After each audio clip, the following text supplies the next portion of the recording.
Hello everyone, स्वागत है आपका आपके यूट्यूब चैनल तनवर एजुकेशन में। आज इस वीडियो में हम सीटेट का प्रीवियस ईयर पेपर जो जनवरी 2012 में आयोजित किया गया था उसका बाल मनोविज्ञान व शिक्षा शास्त्र के पहले 30 महत्वपूर्ण क्वेश्चन डिस्कस करेंगे और वीडियो को देखने के बाद निश्चित तौर पर आप इनमें से अधिकतर क्वेश्चंस का आंसर ऑप्शन देखते ही लगा दोगे।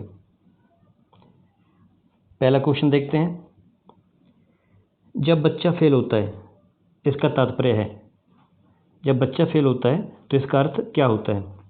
बच्चे ने उत्तरों को सही तरीके से याद नहीं किया, बच्चे को प्राइवेट ट्यूशन लेनी चाहिए थी, व्यवस्था फेल हुई, बच्चा पढ़ाई के योग्य नहीं है। पहली बात, मनोविज्ञान में कोई भी चीज़ 100% नहीं होती है कि ऐसा होगा या ऐसा नहीं होगा। क्या कह रहे हैं? बच्चों ने उत्तरों को सही तरीके से याद नहीं किया। याद करना मनोविज्ञान में, शिक्षा शास्त्र में कहीं भी अच्छा नहीं माना जाता है। ट्यूशन का प्रावधान एजुकेशन में कहीं नहीं होता है, ये गलत तरीका होता है। बच्चा पढ़ाई के योग्य नहीं है, हम कैसे कह सकते हैं कि बच्चा पढ़ाई के योग्य है या नहीं है? याद करना, ट्यूशन, बच्चा योग्य नहीं है, ये तीनों ही नेगेटिव वर्ड हैं। जहाँ भी ये दिखाई दे इनको आप नेगेटिव वे में डील करना है। ये नकारात्मक है, सकारात्मक नहीं है। ऑप्शन बनेगा 3, व्यवस्था फेल हुई। क्वेश्चन नंबर 2, शिक्षण से अधिगम पर बल देने वाला परिवर्तन हो सकता है। पहला क्वेश्चन दे रखा है, बाल केंद्रित शिक्षा पद्धति अपनाकर। जैसा कि आप जानते हो कि आज चाइल्ड सेंटर्ड एजुकेशन है, बच्चे को ध्यान में रखकर ही सारी प्लानिंग, सारी योजनाएं, सारी टीचिंग मेथड सब कुछ बनाया जा रहा है। तो ये अच्छा ऑप्शन है, आंसर हो सकता है। दूसरा, रटने को देखिए, रटना बाल विकास में कहीं नहीं आता, शिक्षा शास्त्र का हिस्सा है ही नहीं। अग्र शिक्षण पद्धति को अपनाकर, अग्र शिक्षण की तकनीकी अपनाकर, शिक्षण की कौन सी तकनीकी अपनानी, इसको भी अपनाते वक्त हमें बच्चे को ही ध्यान रखना पड़ेगा। तो ऑप्शन पहला रहेगा, परीक्षा परिणामों पर केंद्रित होकर। परीक्षा परिणामों का महत्व कम हो गया, परीक्षा परिणामों पर केंद्रित अब नहीं रहते, अब सतत और व्यापक मूल्यांकन का कंसेप्ट हम पढ़ रहे हैं। आंसर बनेगा इसका फर्स्ट। नंबर 3, बीजों का अंकुरण संकल्पना के शिक्षण की सबसे प्रभावी पद्धति क्या है? देखिए, बच्चा सबसे अच्छा जब सीखता है जब घटनाएं उसके व्यक्तिगत जीवन से जुड़ी हुई हों, या बच्चा उनमें पार्टिसिपेट करे, बच्चा उनमें सक्रिय रूप से भागीदार बने, तब बच्चा अच्छे तरीके से सीखता है। इसमें कौन सा ऑप्शन है जिसमें भागीदारी है, उसमें उसको उसकी संकल्पना को सीख पाएगा। शिक्षार्थियों द्वारा पौधे के बीज बोना और उसके अंकुरण के चरणों का अवलोकन करना है। बच्चा खुद ही सारे काम कर रहा है। ऑप्शन हो सकता है श्याम पट्ट पर चित्र बनाना और वर्णन करना। चित्र बनाना और वर्णन करना कहीं भी ऐसा नहीं है कि बच्चा इस चीज़ से सीख ही जाएगा। आगे, बीज की वृद्धि के चित्र बनाना, ये भी चित्र बनाने वाली बात आ गई है। विस्तृत व्याख्या करना, व्याख्या करने से बात नहीं बनेगी। सबसे अधिक पार्टिसिपेशन बच्चे का पहले ऑप्शन में है, बीज बो भी रहा है और जैसे जैसे उसका विकास हो रहा है उसका अवलोकन भी वो कर रहा है। ऑप्शन बनेगा इसका फर्स्ट। क्वेश्चन नंबर 4, समावेशी शिक्षा। समावेशी शिक्षा क्या होती है? इसमें सभी बच्चे एक साथ मिलकर पढ़ें, सामान्य बच्चे भी, विशिष्ट बच्चे भी, दिव्यांग बच्चे भी, हर एक स्तर का बच्चा मिलकर पढ़े, उसको समावेशी शिक्षा कहा जाता है और इसको पॉजिटिव मानना है, अच्छी होती है। पहला, कक्षा में विविधता का उत्सव मनाती है, विविधता होती है, सब तरह के बच्चे होते हैं। दाखिले संबंधी कठोर प्रक्रिया को बढ़ावा देती है। कठोर शब्द का एजुकेशन में कहीं यूज़ नहीं किया जाता। तथ्यों की शिक्षा से संबंधित है, फैक्चुअल चीज़ों को महत्व नहीं दिया जाता। हाशिए पर स्थित वर्गों से शिक्षकों को सम्मिलित करने संबंधित है, इसका संबंध इससे नहीं है, बस यह विविधता का उत्सव मनाती है। इसमें हर एक आर्थिक, सांस्कृतिक, सामाजिक स्तर के और मानसिक स्तर के बच्चे होते हैं, चाहे सामान्य हो चाहे विशिष्ट हो, सब बच्चे इस कक्ष में पढ़ते हैं। ऑप्शन बनेगा इसका फर्स्ट। निम्नलिखित में से कौन सा वस्तुनिष्ठ प्रश्न है? ऑब्जेक्टिव प्रश्न कौन सा है? जो आप सीटेट का क्वेश्चन पेपर देख रहे हो, ऑब्जेक्टिव है, इसका आंसर हमेशा एक ही होता है। अब क्या है? लघुत्तरात्मक प्रश्न, इसमें कुछ ना कुछ लिखना हो डिटेल में। मुक्त उत्तर वाला प्रश्न, ये बहुत विस्तृत व्याख्या करेंगे।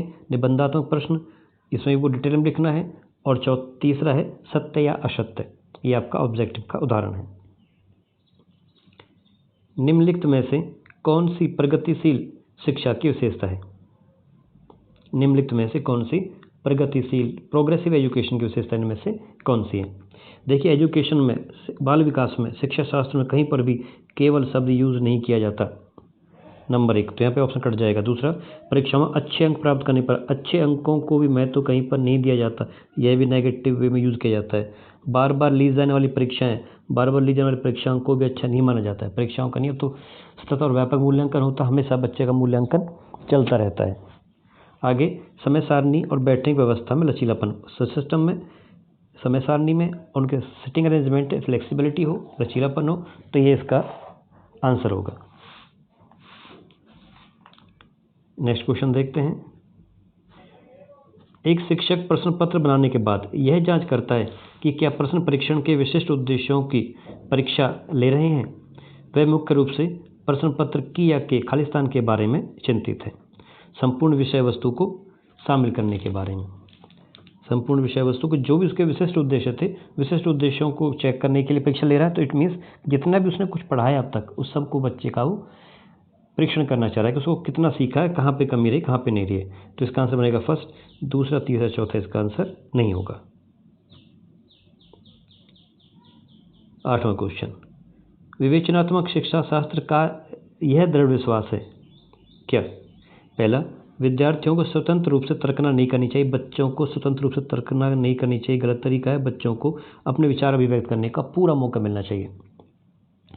बच्चे स्कूल से बाहर क्या सीखते हैं, यह अप्रासंगिक है। ऐसा नहीं हो सकता कि बच्चा विद्यालय के बाहर चाहे घर में सीख रहा है, चाहे परिवार में सीख रहा है, समाज में सीख रहा है, आस पड़ोस में सीख रहा है, हर एक चीज़ का उनके अधिगम पर प्रभाव पड़ता है। और ये इसको हम अप्रासंगिक नहीं कह सकते, यह प्रासंगिक होता है। शिक्षार्थियों के अनुभव और प्रत्यक्ष महत्वपूर्ण होते हैं। बिल्कुल, बच्चे के जो भी अनुभव हैं और जो भी उन्होंने ज्ञान प्राप्त किया है, जब भी उनके अपने बारे में विचारधारा है, अपने बारे में, समाज के बारे में, सब चीज़ें महत्वपूर्ण होती हैं और उनको महत्व दिया जाना जरूरी है। 3 हो जाएगा। पहला क्यों कार्य तर्कना नहीं कर सकता जबकि बच्चा सक्रिय भागीदार होता है कक्ष में। स्कूल से बाहर का सीखना महत्वपूर्ण होता है जो विद्यालय से बाहर सीखा है। और चौथा ऑप्शन क्या कह कर आपसे, एक शिक्षक को हमेशा, यहाँ पे देखिए आगे समझ में आया ना आए, लेकिन जो हमेशा शब्द लिखा हुआ हमेशा 100% को दिखा रहा है कि ऐसा ही होगा। और एजुकेशन में, बाल मनोविज्ञान में, शिक्षा शास्त्र में हमेशा ऐसा ही कभी नहीं हो सकता। तो हमेशा वर्ड जहाँ भी आएगा वो नेगेटिव यूज़ किया जाएगा। तो उसका आंसर हम करेंगे नंबर 3। शिक्षार्थियों का अनुभव और प्रत्यक्षण महत्वपूर्ण होते हैं। हमेशा कहीं भी दे रखा तो ये नेगेटिव यूज़ किया जाएगा। विद्यालय आधारित आकलन मुख्य रूप से किस सिद्धांत पर आधारित होता है। विद्यालय में जो आकलन किया जाता है, बच्चे का असेसमेंट किया जाता है, वो किस चीज़ पर आधारित होता है। बाह्य परीक्षकों की अपेक्षा शिक्षक अपने शिक्षार्थियों की क्षमताओं को बेहतर जानते हैं। बिल्कुल करेक्ट है। एक बच्चा, अध्यापक जो बच्चे को पढ़ा रहा है वो बच्चे के हर एक खूबी को, अच्छाई बुराई को जानता है, उसमें क्या पॉजिटिव है क्या नेगेटिव है। लेकिन बाहर से भी जो अध्यापक आते हैं उनको इस बारे में कुछ भी पता नहीं होता। तो आंसर पहला होगा। आगे देखते हैं तीनों ऑप्शन क्यों नहीं है। किसी भी कीमत पर, देखिए किसी भी कीमत बहुत ही बड़ा नेगेटिव वर्ड है। किसी भी कीमत पर शिक्षा में कुछ नहीं होता। किसी भी कीमत पर विद्यार्थियों को अच्छे ग्रेड मिलने चाहिए। किसी भी कीमत पर, किसी भी कीमत को हमेशा आप नेगेटिव यूज़ करोगे, पॉजिटिव कभी भी नहीं आएगा। विद्यालय बाह्य परीक्षण इकाइयों की अपेक्षा ज़्यादा सक्षम है। ऐसा नहीं कह सकते कि बाह्य सक्षम है या असक्षम है। विद्यालय सक्षम है या असक्षम है, या बाह्य संस्था जो आती हैं वो सक्षम है या असक्षम है, ऐसा किसी को भी नहीं किया जा सकता। आकलन बहुत किफ़ायती होना चाहिए। बात यहाँ पे किफ़ायती की और महंगे की नहीं है। बात यह है कि जो भी एम्स एंड ऑब्जेक्टिव्स, सामान्य उद्देश्य और विशिष्ट उद्देश्य आप लेसन पढ़ाने के बाद बच्चे का चेक करना चाह रहे हो, उसका होना चाहिए। तो आंसर बनेगा इसका फर्स्ट। विद्यार्थी व्यक्तिक भिन्नता प्रदर्शित करते हैं, अतः शिक्षक को क्या चाहिए। तो अटल सत्य है कि विद्यार्थी जब विद्यालय में जितने भी होते हैं उन सब में व्यक्तिगत भिन्नता पाई जाती है। उनके सामाजिक स्तर पर, सांस्कृतिक स्तर पर, भाषा के स्तर पर, उनके पूर्व ज्ञान के परीक्षण पर, अपने अपने अनुभवों के आधार पर हर एक बच्चे में विभिन्नता होती है। तो अतः शिक्षक को क्या करना चाहिए, सीखने के विविध अनुभवों को उपलब्ध कराना चाहिए। ठीक हो सकता है। आगे देखते हैं तीसरा, चौथा, दूसरा है नहीं। कठोर अनुशासन कहीं नहीं होता। पहले तो कठोर शब्द यूज़ नहीं किया जाता और अनुशासन की समस्या कभी भी बच्चे के साथ में नहीं आती है। दूसरा, परीक्षाओं की संख्या बढ़ा देनी चाहिए कि जितना टेस्ट लोगे उतना प्रभावित होगा, ऐसा भी कुछ नहीं है। अधिगम की एक समान गति पर बल देना चाहिए। कभी भी अधिगम एक समान गति से नहीं चल सकता, इसमें वक्र बनता रहता है, कभी तीव्र होता है, कभी मंद होता है। तो एक समान गति से अधिगम कभी भी नहीं चल सकता। तो आंसर बनेगा इसका फर्स्ट, सीखने के विविध अनुभवों को उपलब्ध कराना चाहिए। क्वेश्चन नंबर 11 देखते हैं। निम्नलिखित में से कौन सा विकास का सिद्धांत है। निम्नलिखित में से कौन सा विकास का सिद्धांत है। सभी की विकास दर समान नहीं होती। बिल्कुल ठीक कह रहा है, सभी की विकास दर एक जैसी नहीं होती है, यह आंसर सही है। बाकी देखते हैं। विकास हमेशा रेखीय होता है, विकास हमेशा रेखीय नहीं हो सकता। यह निरंतर चलने वाली प्रक्रिया नहीं है, गलत कह रहा है। विकास निरंतर चलने वाली प्रक्रिया है। ये जन्म से पूर्व प्रारंभ हो जाती है और मनुष्य के जीवन जब तक वो जीवित रहता है तब तक विकास चलता रहता है। विकास की सभी प्रक्रियाएं अंत संबंधित नहीं, यहाँ भी गलत कह रहा नहीं है, जबकि विकास की सभी प्रक्रियाएं अंत संबंधित होती हैं। आंसर बनेगा इसका फर्स्ट, सभी को या सभी के विकास दर समान नहीं होती। क्वेश्चन नंबर 12 देखते हैं। मानव विकास को क्षेत्रों में विभाजित किया जाता है जो निम्न प्रकार से हैं: मनोवैज्ञानिक, संज्ञानात्मक, संवेगात्मक और शारीरिक। इन क्षेत्रों में विभाजित किया गया मानव विकास को। क्वेश्चन नंबर 13, एक शिक्षिका पाठ्यपुस्तक और फल सब्जियों के कुछ चित्रों का प्रयोग करती है। एक शिक्षिका पाठ्यपुस्तक और फल सब्जियों के कुछ चित्रों का प्रयोग करती है और अपने विद्यार्थियों से चर्चा करती है। विद्यार्थी इस जानकारी को अपने पूर्व ज्ञान से जोड़ते हैं और पोषण की संकल्पनाओं को सीखते हैं। ये खालिस्तान उपागम हो सकता है। अधिगम का शास्त्रीय अनुबंधन, पुनर्बलन, अधिगम के सक्रिय अनुबंधन, ये ज्ञान का निर्माण कर रहे हैं। ऑप्शन नंबर इसका होगा चौथा।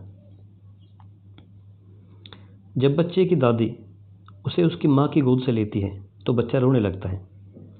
बच्चा किस कारण से रोता है? बच्चे को संवेगात्मक दुश्चिंता सताती है। संवेग जितने नज़दीक, जितने गहरे उसकी मदर के साथ हैं उतने उसकी दादी के साथ नहीं है। और दादी, यदि बच्चा दादी की गोद में हो और कोई बाहर का आदमी आके ले तो भी बच्चा रोए। क्यों? क्योंकि वहाँ पे संवेग उसके दादी के साथ दूसरे व्यक्ति की तुलना में ज़्यादा नज़दीक है। तो सारा किसका है? संवेगात्मक दुश्चिंता का परिणाम है। शिक्षा के संदर्भ में सामाजिकरण से क्या तात्पर्य है? अपने सामाजिक मानदंड बनाना, ऐसा कुछ नहीं होता है।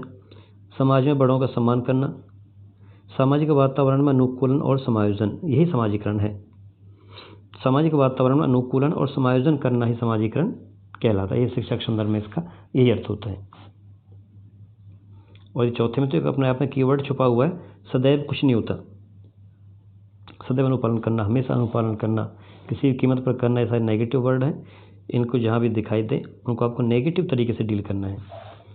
राज्य स्तर की एक एकल गायन प्रतियोगिता के लिए विद्यार्थियों को तैयार करते समय एक विद्यालय लड़कियों को वरीयता देता है कि इस प्रोग्राम में, कार्यक्रम में जो स्वागत गीत गाया जाएगा उसको लड़कियां गाएंगी। इस टाइप से विचार हैं अध्यापक के। तो ये किस चीज़ से प्रभावित है? लैंगिक पूर्वाग्रह से प्रभावित है कि गाने का काम लड़कियां अच्छी तरह से कर सकती, लड़के नहीं कर सकते, कि ये काम लड़कों के हैं, यह काम लड़कियों के। यह विचार लैंगिक पूर्वाग्रह से ग्रसित हैं। ये गलत तरीका है। हमें लैंगिक पूर्वाग्रह का प्रयोग नहीं करना चाहिए। वाइगोत्स्की बच्चों के सीखने में निम्नलिखित में से किस कारक की महत्वपूर्ण भूमिका पर बल देता है? वाइगोत्स्की का तो जब भी आएगा सामाजिक, सांस्कृतिक और विकास पर ही जोर देता है। तो आंसर होगा इसका सामाजिक। आनुवांशिक, नैतिक, शारीरिक कहीं नहीं से सामाजिक अंतःक्रिया पर ही जोर देता है। क्वेश्चन नंबर 18, एक शिक्षिका अपने शिक्षार्थियों की विभिन्न अधिगम शैलियों को संतुष्ट करने के लिए वैविध्यपूर्ण कार्यों का उपयोग करती है। एक शिक्षिका है अपने शिक्षार्थियों की विविध अधिगम शैलियों को संतुष्ट करने के लिए वैविध्यपूर्ण, यानी कि विविधतापूर्ण कार्यों का उपयोग करती है। वह किस चीज़ से प्रभावित है? वो क्या कह रहा है कि विविधतापूर्ण के बारे में बात कर रहा है, तो गार्डनर के बहुबुद्धि सिद्धांत की बात कर रही है। गार्डनर के बहुबुद्धि सिद्धांत से प्रभावित है। एक शिक्षिका अपने आप से कभी भी प्रश्न के उत्तर नहीं देती है। वे अपने विद्यार्थियों को उत्तर देने के लिए समूह चर्चाएं और सहयोगात्मक अधिगम अपनाने के लिए प्रोत्साहित करती है। यह उपागम खालिस्तान के सिद्धांत पर आधारित है। क्या कह रहा है कि अपने आप कभी आंसर नहीं देती है। बच्चों के तो समूह में चर्चा कराएगी या सहयोगात्मक अधिगम कराएगी। तो सक्रिय भागीदारिता के बारे में यहाँ पे बात हो कर रही है कि बच्चा कक्षा कक्ष में अपनी गतिविधियों में एक्टिव पार्टिसिपेशन करे, उसकी सक्रिय भागीदारी हो।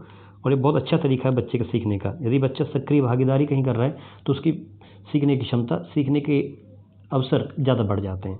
और इसको पॉजिटिव कीवर्ड में लेना है, नेगेटिव में कभी नहीं लेंगे। सक्रिय भागीदारी तो हमेशा पॉजिटिव होगी, अच्छा माना जाएगा। निम्नलिखित में से कौन सा शिक्षक से संबंधित अधिगम को प्रभावित करने वाला कारक है? इनमें से कौन सा है जो शिक्षक से संबंधित अधिगम को प्रभावित करने वाला मुख्य कारक है?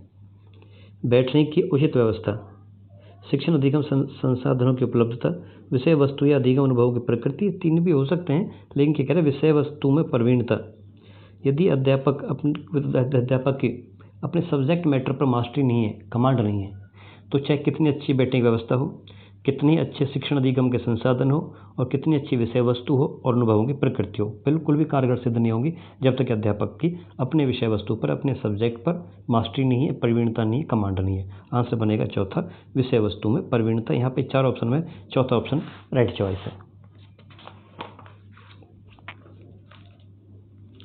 कोहलबर्ग के अनुसार शिक्षक बच्चों में नैतिक मूल्यों का विकास कर सकता है। ऑप्शन देखते हैं क्या कह रहा है। पहले तो देखते हैं, कोहलबर्ग के अनुसार शिक्षक बच्चों में नैतिक मूल्यों का विकास कर सकता है। ऑप्शन पहले तो कह रहा है धार्मिक शिक्षा को महत्व देगा। देख, धार्मिक शिक्षा का प्रावधान मनोविज्ञान में आपने कहीं पर भी नहीं पढ़ा होगा, इसको नेगेटिव कीवर्ड मानना है। व्यवहार के नियम बनाकर, व्यवहार के नियम नहीं बनाए जाते कक्ष में, विद्यालय में बच्चों पर कहीं पर भी नियम कारगर नहीं होते। नैतिक मुद्दों पर आधारित चर्चाओं में उन्हें शामिल करना, यहाँ सक्रिय भागीदारी की बात हो रही है, बच्चे पार्टिसिपेट कर रहे हैं, तो अच्छा ऑप्शन हो सकता है। चौथा ऑप्शन और देखते हैं, कैसे व्यवहार किया जाना चाहिए। इस पर कठोर निर्देश, कठोर शब्द हमेशा नेगेटिव में आएगा, इसको यूज़ हम नहीं करेंगे। आंसर बनेगा इसका तीसरा, कि नैतिक मुद्दों पर आधारित चर्चाओं में उन्हें शामिल करके बच्चे भाग लेंगे, अपने विचार व्यक्त करेंगे, उनको अच्छा लगेगा, तो इस टाइप से वो इन चीज़ों को सीख सकते हैं, इनका विकास कर सकते हैं। छोटे विद्यार्थियों को कक्ष में समवयस्कों के साथ अंतःक्रिया करने के लिए प्रोत्साहित करना चाहिए। कि कक्ष में बच्चे हैं और अपनी उम्र के जो बच्चे हैं उनके साथ उनको अंतःक्रिया करने के लिए, इंटरेक्शन, वार्तालाप करने के लिए प्रोत्साहित करना चाहिए। जिससे क्या होगा, वे एक दूसरे के प्रश्नों के उत्तर सीख सकें। उत्तर सिखाना, प्रश्न उत्तर थोड़ी याद कराने की बात करेंगे, उत्तर सीख जाएंगे वो, उत्तर नहीं सिखाना है उनको। पाठ्यक्रम बहुत जल्दी पूरा किया जा सके। पाठ्यक्रम को बाल मनोविज्ञान में कहीं भी महत्व नहीं दिया जाता कि पाठ्यक्रम को पूरा करा दें, काम खत्म, ऐसा कुछ नहीं होता। पाठ्यक्रम तो एक साधन है छोटा सा, उसको पूरा करने के लिए बहुत सारी गतिविधियाँ में यूज़ करनी पड़ती हैं। वे पढ़ने के दौरान सामाजिक कौशल सीख सकें। पढ़ाई तो कर रहे हैं बच्चे, आपसे बात करें तो उनमें एक दूसरे बातचीत करने का, व्यवहार करने के एटिकेट पैदा हो जाएंगे, वे अच्छे नागरिक बन सकेंगे। तो यहाँ पे क्या बनेगा, पढ़ने के दौरान सामाजिक कौशल सीख सकें, बिल्कुल ठीक है। शिक्षक कक्ष को बेहतर तरीके से नियंत्रित कर सके।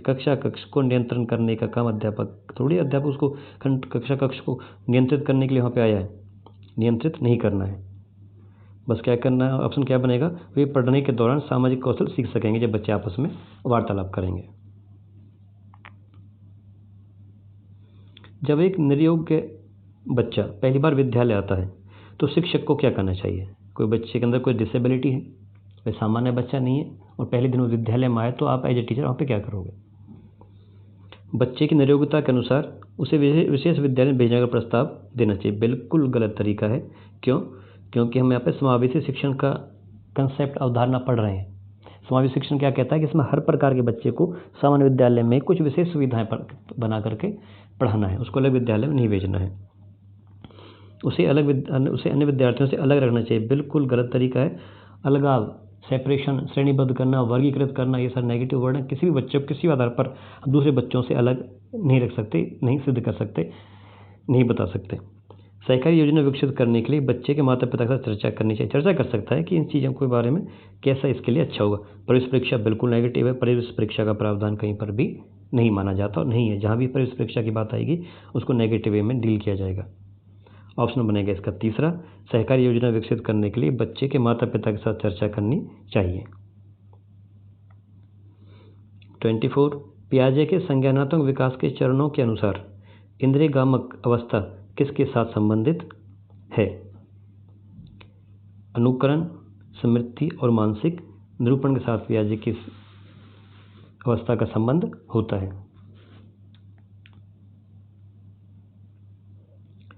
मानव व्यक्तित्व किसका परिणाम है। यह क्वेश्चन लगभग हर बार पेपर में रिवाइज हुआ है। इसका अनुवांशिक और वातावरण के बारे में है। मानव व्यक्तित्व किस चीज़ का परिणाम है। तो देखिए, पहले ऑप्शन को एलिमिनेट भी कर सकते हैं हम। केवल रख रखा है, नहीं आएगा। केवल लिखा हुआ है, ऑप्शन नहीं हो सकता। पालन पोषण और शिक्षा का। आगे देखते हैं, अनुवांशिकता और वातावरण की अंतःक्रिया। ये ऑप्शन आपने टॉपिक भी पढ़ा, आपने ये कंसेप्ट भी पढ़ा है। तो अनुवांशिकता और वातावरण, जो भी हम लोग हैं, हम जो भी बच्चे हैं या बड़े हैं, सब में अपने अनुवांशिक जो माता पिता के गुण हैं और वातावरण जैसे माहौल में वो रहे हैं, उन सब चीज़ों का ही हम प्रोडक्ट होते हैं। ऑप्शन होगा इसका सेकेंड। 26, शिक्षण अधिगम प्रक्रिया में व्यक्तिगत रूप से ध्यान देना महत्वपूर्ण है। क्या कह रहा है? शिक्षण अधिगम प्रक्रिया में व्यक्तिगत रूप से ध्यान देना महत्वपूर्ण है। इससे क्या होगा? विद्यार्थी हमेशा कुछ नहीं होता, डेडलाइन कुछ नहीं होती साइकोलॉजी में, मनोविज्ञान में, बाल विकास में हमेशा कुछ नहीं होता है, तो हमेशा तो अपने आप देख कर ही हटाई दोगे आप। विद्यार्थी हमेशा समूह में बेहतर सीखते हैं। ऐसा जरूरी नहीं समूह में सीखें, कुछ चीज़ें व्यक्तिगत रूप से भी सीखी जा सकते हैं। शिक्षण प्रशिक्षण कार्यक्रमों में ऐसा ही बताया गया है। तो वैसे क्या बताया जाता है वो कक्षा में जाकर सारी बातें इम्प्लीमेंट हमारी नहीं हो पाती हैं। हमें बच्चों को ध्यान रखना है कि बच्चे का स्तर किस टाइप का है। इससे प्रत्येक शिक्षार्थी को अनुशासित करने के लिए शिक्षकों को बेहतर अवसर मिलते हैं। अनुशासित करना भी कहीं समस्या नहीं रही है। अनुशासन को भी अनुशासित करना, अनुशासन में रहना, अनुशासन स्थापित करना, ये सब चीज़ें, ये सारे वर्ड अनुशासन संबंधित जितने वर्ड होंगे वो नेगेटिव वे में यूज़ किए जाएंगे। बच्चों के विकास की दर भिन्न होती है। बिल्कुल ठीक बात, सब बच्चों का विकास एक जैसा नहीं होता है और वे भिन्न तरीक़ों से सीख सकते हैं। ये भी बिल्कुल तरीका, सब बच्चे का तरीका सीखने का अलग है, सबकी विकास की दर अलग है। ऑप्शन होगा 26 का 4। निम्नलिखित में से कौन सी समस्या समाधान की वैज्ञानिक पद्धति का पहला चरण है? समस्या समाधान करने के लिए सबसे पहले आपको किस चीज़ का ध्यान रखना है?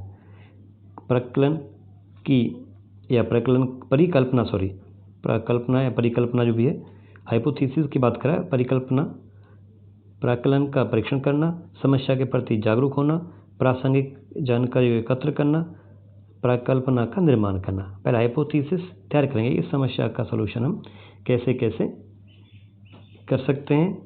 प्रासंगिक जानकारी एकत्र करना, आंसर आएगा समस्या के प्रति जागरूक। जब तक आप जागरूक नहीं हो, जब तक ना तो उसका परीक्षण कर पाओगे, ना तुम उसके बारे में कोई डाटा इकट्ठा कर पाओगे, ना उसके बारे में कोई हाइपोथेसिस तैयार कर पाओगे, क्या होगा? समस्या के प्रति जागरूकता। 27 का सेकंड आंसर होगा। 28, निम्नलिखित में से कौन सा सीखने का क्षेत्र है? इनमें से कैसे सीखता है बच्चा?